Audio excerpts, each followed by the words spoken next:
Hi,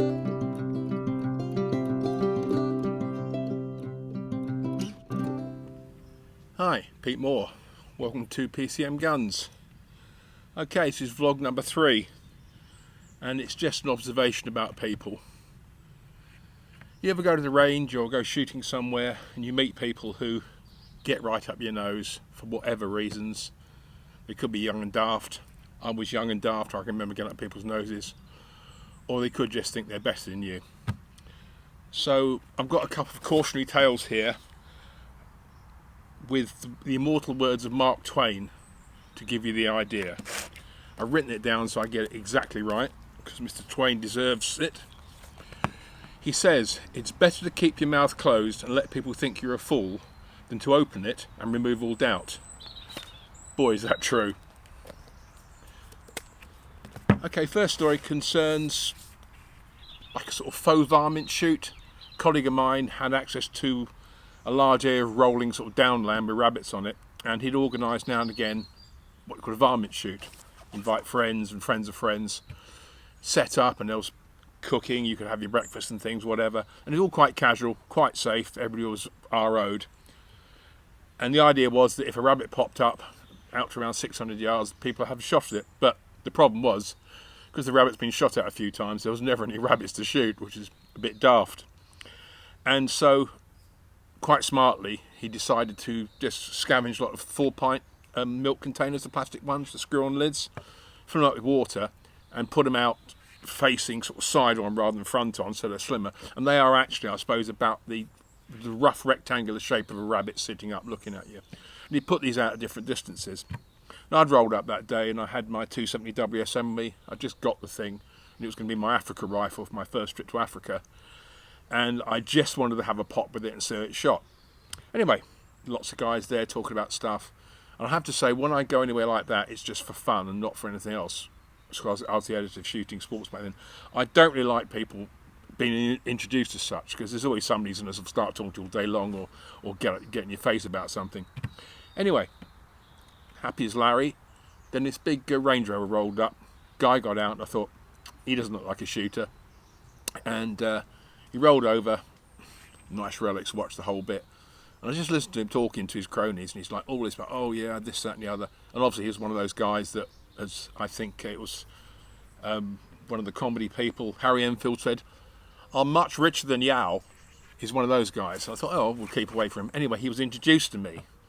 And my friend said, "This is Pete Moore, the editor of Shooting Sports." And this guy said, just off the bat, "I don't read that rag." I went, "Okay, mate." I just walked off. I thought, I'm not going to get involved in it. So anyway, and this guy was talking about waffling. He came back to me and said, "Oh, what are you shooting?" I said, "Well, that's a funny looking thing." I said, "Yeah, I just got it." And he obviously wasn't interested. He was just thinking. He said, "You know what I've got?" I says, "No, I'd like to know." And he opened this gun case and he pulled out this, it was a Callum Ferguson custom build. So this goes back a few years. It was a 260 Remington on a Remington 700 chassis, rebarreled in an AICS stock, with 26-inch barrel, the whole bit. And it was a work of art. If you've ever seen Callum's guns, you know what I mean. They're beautiful and they're shooters. And he said, "Yeah, this is best gun, it cost me this," the usual old thing. People who want to know tell you, everything about it. And he said, "I bet you'd like a shot." I said, "Actually, I really would like a shot, because it looks like a good rifle." And I said, "Give me 10 rounds. And he said, "All right, so what you can do is, well, first of all, I'm just going to fire a few rounds, get a feel of the trigger. And once I'm happy with it, I'll do a bit of shooting." So I popped it, and I said the trigger was superb. The whole gun just felt like an absolute, utter peach. And there was 3 or 4 plastic bottles left at about 600 yards, and I ranged it in, and I got all of them, and it was a very pleasant experience. I mean, the gun could almost shoot by itself, it was that nicely. And he looked at me and he said, "That wasn't bad." I said, "Yeah, I said, "Why don't you have a go at your gun?" He said, "Oh yes, I'll be much better than you." I went, "Fine, I don't care, we're shooting, we're having fun." So he got behind his rifle, and he missed every shot. And you can tell when people can't shoot and think they can, because every time they miss, they call it, "Oh, I did that, oh, I did this." And I watched this guy, and he was trying to sort of, play down the fact he hadn't hit the thing. And I said, "I think I've spotted what's wrong, mate." And he said, "What's that?" He said, "What's that?" I says, "You couldn't shoot your way out of a wheelie bin from the inside." And I just turned around and walked off, and he was like busting a gasket. It was really funny. Yeah, so, Mr. Twain said it all, keep your mouth shut. I mean, it's obvious what the guy was when I heard him talking and acting, but, you know, no need for that. And the second one conserves, should we say, impetuous youth. And I said before, I think, you know, younger days have all been a bit silly. I was at Bisley, and I was walking back from a stand. I just borrowed a Spaz 15, one of the first box mag semi-auto shotguns in the UK, for a review. I was walking past these two guys, both wearing camo jackets, both had shoulder holsters on, I think, with one of the Desert Eagle and one of the 45 in it. And as I walked by, one of the two, in a group of a couple of young lads, you always get one guy that's gobbier than the other, is usually the leader. And he went, I wouldn't use that in combat. I went, I'm sorry. And he said, I got this whole story about him being in Angola, fighting the terrorists and things.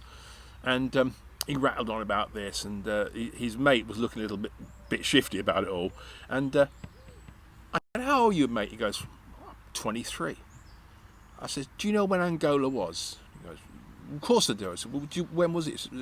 I said, it was in 1980, and this was in, I think, 1996, 95, that sort of time.